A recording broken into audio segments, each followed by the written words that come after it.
As we continue celebrating 20 years of Caroline's Promise, this week we're going to focus on our medical clinics. We've taken a ton of different kinds of trips over the years, but our medical clinics were some of the most fulfilling because of the people that were on our teams that learned and grew, and the people on the ground that were helped by the trips, the medical clinics. I remember the dental clinic that we had where a dentist pulled tons and tons of rotten baby teeth.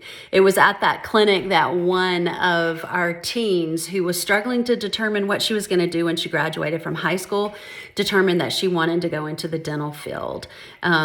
There were tons of clinics where we gave out worm medicine and took height and weight that Christy Cleary coded and put on child sponsorship forms so that we could track the growth of the kids and make sure that they were healthy. There was even the time that we received a baby at the clinic who was really very close to death. I'll never forget our pediatrician from home, Dr. Smith, who worked with our doctor in Guatemala, Tiffany, and that child's life was saved because of the medical clinic that was going on there. You should read Philip and Christy Clary's story on our Facebook page about that moment and how that day changed their lives, watching that child be saved.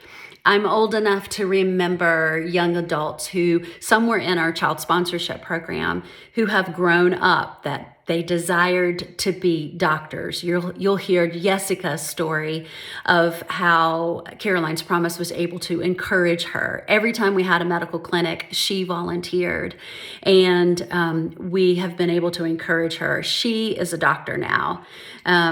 Ceci is a doctor now. Linda is studying to be, and Tiffany is working and doing amazing things in public health. All of those are Guatemalan girls that attended our girls' camps and had a dream of being in the medical field, and today they are. And that's what being involved in a ministry for 20 years, investing in a community of people for 20 years.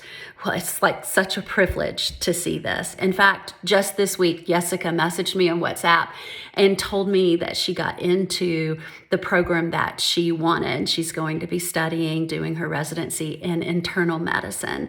And we are just so proud of these young adults. So if you donated Tylenol or helped pay for a mission team member to go on a trip, or I've even forgot about this until I was looking back through pictures. There was a time at Casita Adonai where kids were complaining about headaches and how they couldn't see the chalkboard in the class. And I looked around, and none of the kids, out of 100 and some kids, none of them had eyeglasses. So we partnered with the local university in Guatemala City, where they had students learning to be eye doctors. They came in, and I think probably 20 or 30 kids ended up receiving eyeglasses. If you sponsored a kid for a pair of glasses, you were part of people thriving, people being healthy, physically, spiritually, emotionally. Literally part of people seeing and their teeth, rotten teeth coming out. You were a part of all of that. And we're so thankful that you have been on the journey with us. I hope this week you enjoy the stories and seeing the pictures. And if you've been a part, I hope you're reminded of the difference that you've made. Thanks so much.